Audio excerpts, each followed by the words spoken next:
monsters that are absorbing material, but they actually emit material at the same time. And there's this feedback between what radiates, like the white hole portion, what radiates out and what goes in, what goes back towards center.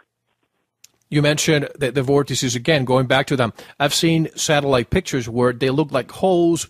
It looks like a whirlpool, like a spiral. Right.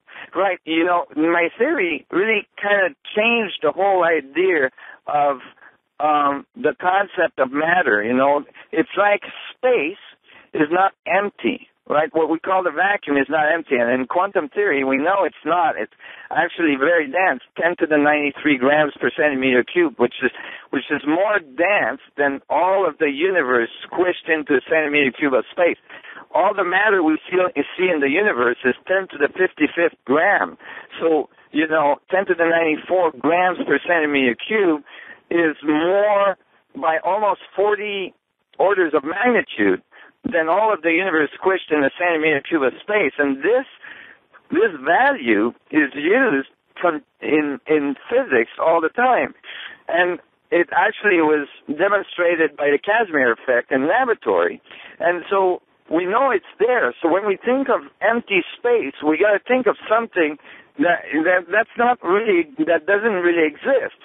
The vacuum of so-called empty space is actually very, very dense. And so this theory says that actually it's the energy that's in the vacuum that produces our material world. Just like you can imagine the water in a pool as the energy of the vacuum, and when there's a little vortex in the pool somewhere, you say, oh, there's something, you see it, right? You see a dynamic, but it's actually a dynamic of the water in the pool.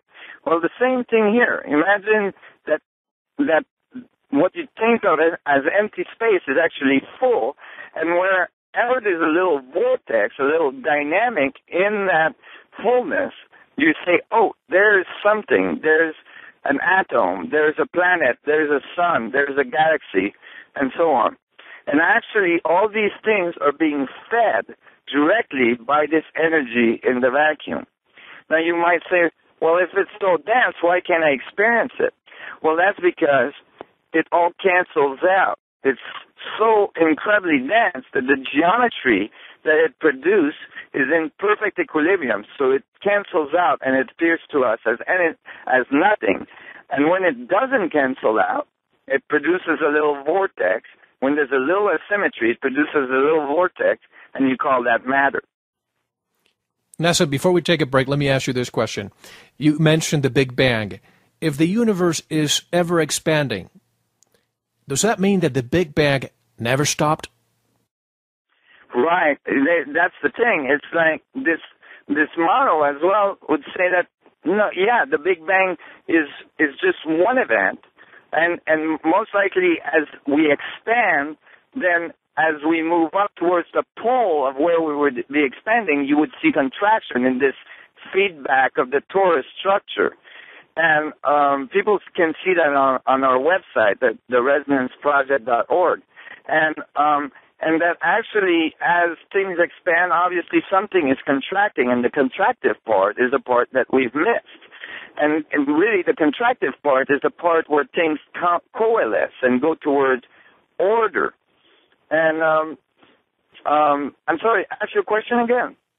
No, I was just saying that if the universe is ever expanding, does that mean that the Big Bang never stopped? It's just a chain reaction that continues forever.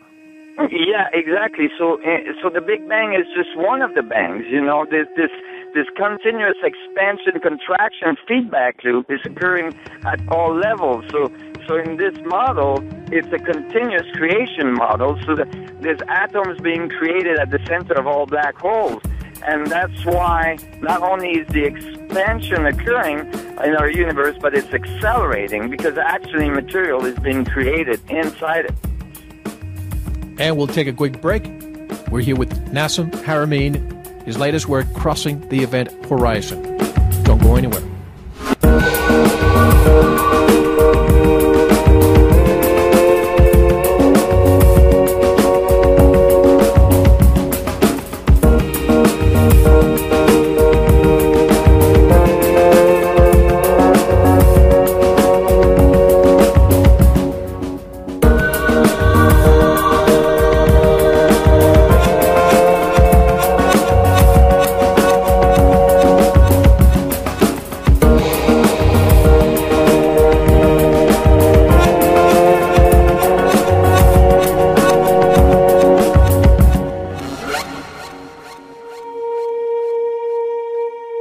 Most of the great music you hear right here on The Veritas Show is supplied by the independent artists from GarageBand.com. If you hear a song you like, go over to our homepage, VeritasShow.com, click on Show Info and Music. Look up the song and download it. You can even buy the group's CDs, in many cases right there at GarageBand.com.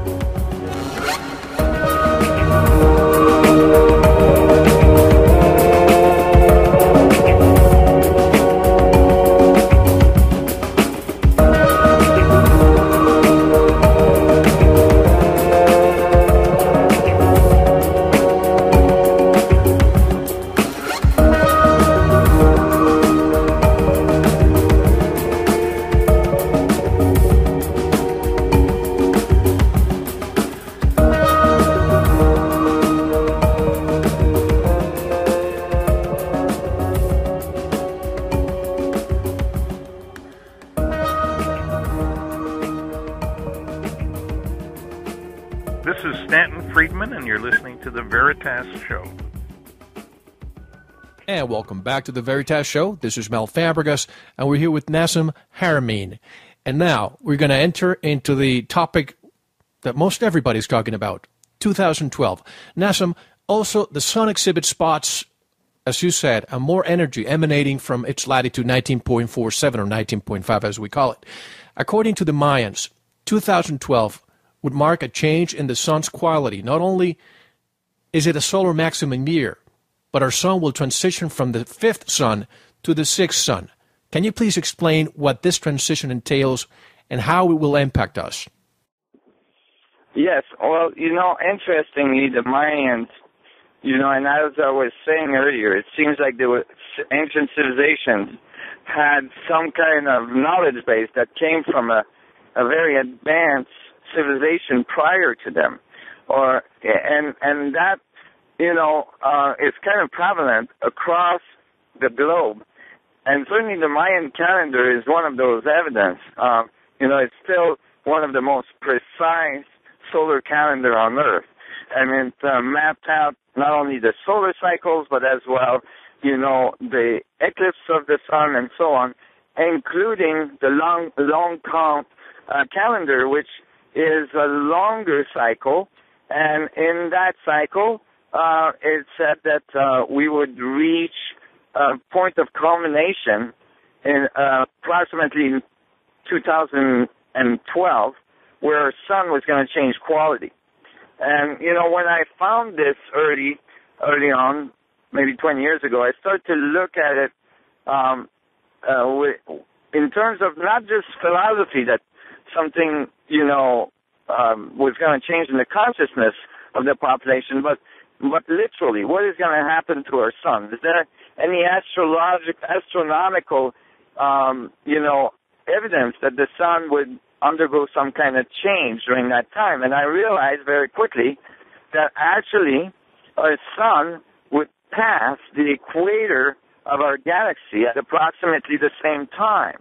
And in the Mayan calendars, it was clear, with the Mayan tradition, that the time of the end of the calendar was a time where our sun and our solar system was going to align directly with what they called the Great Central Sun. And I realized that what they meant by that was the center of the galaxy, which is an enormous black hole that looks